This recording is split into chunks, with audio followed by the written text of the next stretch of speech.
पिछले क्लासेस में हम लोगों ने रिफ्लेक्शन का टॉपिक कवर कर लिया था। आज की क्लासेस में हम लोग शुरू कर रहे हैं मिरर। तो मिरर में सबसे इंपॉर्टेंट है कि मिरर में इमेज फॉर्मेशन कैसे होता है। सबसे ज्यादा इंपॉर्टेंट ये बात है भैया मिरर में इमेज बनता कैसे है और कैसा इमेज बनता है, तो ही चीजें इंपॉर्टेंट है। आइए देखते हैं, मजा आएगा, सिंपल सा टॉपिक। चलो, ये है अपना प्रिंसिपल एक्सिस, ठीक है। रूल अपना क्या है, बेसिक बेसिक वो हम लोगों ने पढ़ लिया था। आइए शुरू करते हैं कि सबसे पहले एक बात समझिए कि इमेज बनने के लिए मिनिमम दो रेज का आपस में मिलना जरूरी है। दो रेज एक दूसरे को एक पॉइंट पर जब भी इंटरसेक्ट करेंगे वहीं पर इमेज बनेगा। वैसे तो किसी भी ऑब्जेक्ट से इनफाइनाइट रेज निकलती है, बहुत ढेर सारी रेज निकलेंगी, लेकिन अपने को इमेज बनाने के लिए दो ही रेज की जरूरत है, तो उससे ज्यादा की जरूरत है नहीं, है ना। तो दो रेस से ही अगर काम चल जा रहा है तो क्या जरूरत है 1000 रेस को मिलाने की। तो चलिए दो रेस का खाली हम यूज करके अपना इमेज बनाएंगे, ठीक। तो सर से हमेशा ध्यान दीजिएगा कि ऑब्जेक्ट के सर से ही रेज निकालिए, आसान रहेगा। तो सर से इसके लिए चलिए हम सीन के पास से इसकी रेज निकाल रहे हैं, यहां से एक रे गया ये पैरेलल, ठीक है। पैरेलल जाकर के हमारे मिरर पर गिरा। अब जरा समझिए, अगर मिरर पे आप लेजर लाइट जलाते हैं तो ऐसा नहीं है कि वो मिरर को फोड़ करके अब पीछे निकल जाता है लाइट, ऐसा नहीं होता है। लेजर लाइट वहां से टकरा के वापस आ जाता है। तो जो ये लाइट जा रहा है ये यहाँ पे टकराएगा लेकिन उस पार नहीं जाएगा, ये वापस से क्या होगा, रिफ्लेक्ट हो जाएगा। और रिफ्लेक्ट होके जैसे गया था वैसे ही चुपचाप वापस लौट आएगा, ठीक। जैसे गया था भैया वैसे ही वापस चला गया।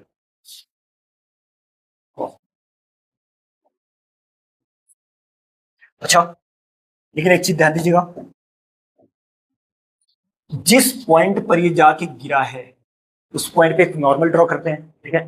नॉर्मल क्या होता है, मिरर पर परपेंडिकुलर जो लाइन खींचा गया वही नॉर्मल है। तो ये लाइन तो ऑलरेडी इस पर परपेंडिकुलर जा रहा है, अगर नॉर्मल खींचेंगे तो इसी पर अपना नॉर्मल भी हो जाएगा। ये रहा अपना नॉर्मल, ठीक है। नॉर्मल और रेस के बीच जो एंगल होता है, नॉर्मल और इंसिडेंट रे के बीच जो एंगल होता है उसको बोलते हैं एंगल ऑफ इंसिडेंस। तो अब इन दोनों के बीच कोई जगह ही नहीं है, यानी एंगल आई अपना जीरो हो गया और एंगल आर भी अपना जीरो हो गया, ठीक है। नॉर्मल पर जब भी हम कोई रेज डालते हैं तो हमारा एंगल ऑफ इंसिडेंस और एंगल ऑफ रिफ्लेक्शन दोनों आपस में जीरो ही हो जाते हैं। ये तो सिंपल सी बात है, ठीक। एक रे अपना हो गया, दूसरा रे कहां जाएगा। अब दूसरा वापस से वही सिंक से निकालते हैं। दूसरा वापस से अगर सिंक से हम निकालेंगे तो चलिए इस रे को हम लेके चलते हैं इस वाले प्रिंसिपल एक्सिस पर, है ना। क्योंकि यहाँ ऑलरेडी हमारा एक नॉर्मल ड्रॉ किया गया है, ये ऑलरेडी एक नॉर्मल ही है जो ये लाइन आई हुई है, इसी पर हम अपना लेके चलते हैं दूसरे रे को। यहाँ से उठाया और यहाँ से लेके चले, ये क्या यहाँ मिल गया, यहाँ जाके मिला। अब पार तो ये जाने से रहा तो क्या होगा, रिफ्लेक्ट होके नीचे वापस आएगा, ठीक है। गया लड़ा और यहां से अब वापस चल दिया। तेरा बताना सही जा रहा है, ठीक है। ऐसे तो भैया जो angle of sorry incident ray और नॉर्मल के बीच जो एंगल बन रहा है इसको एंगल ऑफ इंसिडेंस बोलेंगे। रिफ्लेक्टेड रे और नॉर्मल के बीच जो एंगल बन रहा है इसको एंगल ऑफ रिफ्लेक्शन बोलेंगे। ये दोनों आपस में बराबर होते हैं, ये कानून है अपना, ठीक है।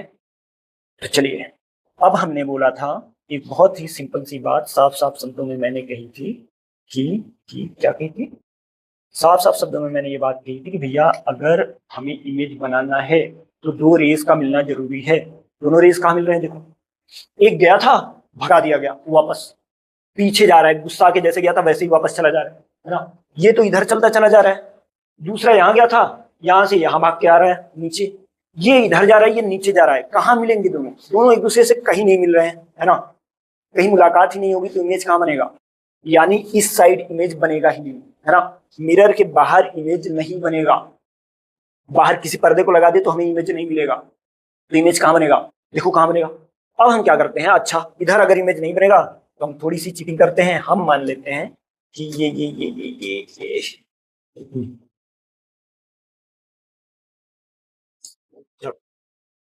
इस रे को हम पीछे बढ़ा देते हैं, ऐसे।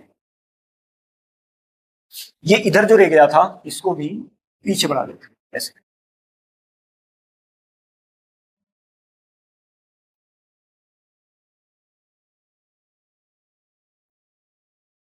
ठीक, ये भैया इधर जा रहा है और ये इधर आ रहा है। अब देखो ये रेज पीछे जाकर के एक पॉइंट पर मिल रहे हैं, जिस जगह पर मिल रहे हैं उसी जगह पर अपना इमेज फॉर्मेशन होगा। लेकिन ध्यान देना, डॉटेड लाइन से अगर इमेज फॉर्मेशन हो रहा है तो इमेज अपना वर्चुअल बनेगा, रियल इमेज नहीं बनेगा। ठीक है, यानी मिरर के अंदर ही जब भी इमेज बनता है ऐसे डॉटेड लाइन से, तो वर्चुअल इमेज हो जाता है हमेशा। तो चलो अब अपना इमेज बना लेते हैं हम। ये रहा अपना ऑब्जेक्ट, अब इसका हमें इमेज बनाना है।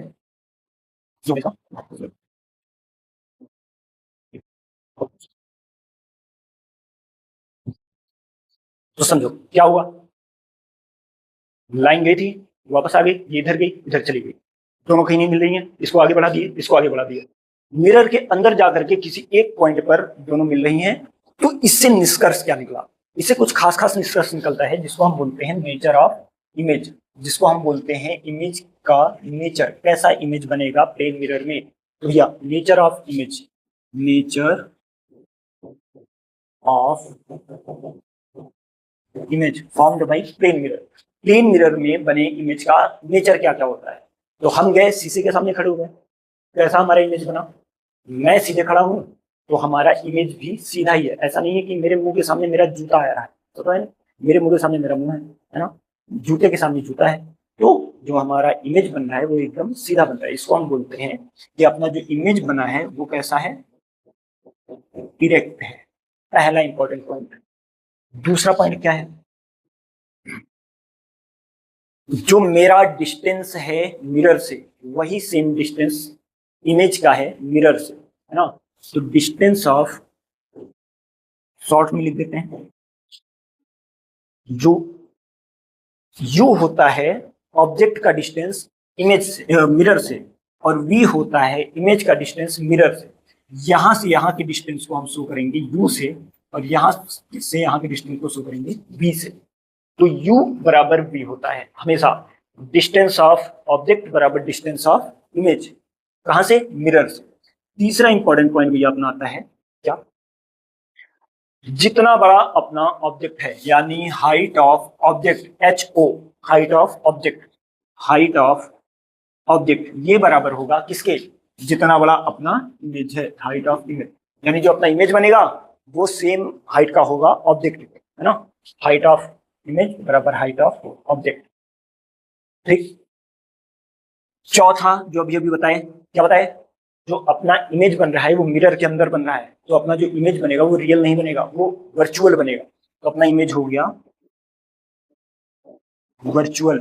अच्छा, ये बहुत इंपॉर्टेंट पॉइंट है, वर्चुअल इमेज बनेगा, है ना। सब इंपॉर्टेंट है, इन सब में ये सबसे ज्यादा इंपॉर्टेंट है।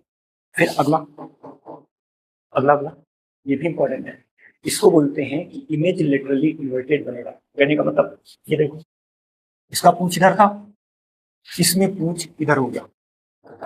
कहने का क्या मतलब है, कहने का मतलब है कि मैं गया नहा धो के बढ़िया से स्कूल के लिए तैयार होते हुए घड़ी लगा रहा हूँ, लेफ्ट हैंड में घड़ी लगा रहा हूँ। मैंने नोटिस किया कि मिरर के अंदर जो मैं हूँ वो तो राइट हैंड में घड़ी लगा रहा है। जरा ध्यान से देखो, जाओ चेक करो, लेफ्ट हैंड में आप घड़ी पहन रहे होंगे तो आपका इमेज राइट हैंड में घड़ी पहन रहा होगा। इसी को बोलते हैं लिटरली इन्वर्जन, है ना। तो जो अपना इमेज बनेगा वो लिटरली इन्वर्टेड बनेगा। ऐसा लिटरली इन्वर्टेड, ठीक है भैया। ये है नेचर, जो अपना इमेज बना उसका, जो इमेज फॉर्म हुआ है उसका नेचर है ये। चलिए आगे चलते हैं। तो प्लेन मिरर से बने इमेज का नेचर समझ में आ गया।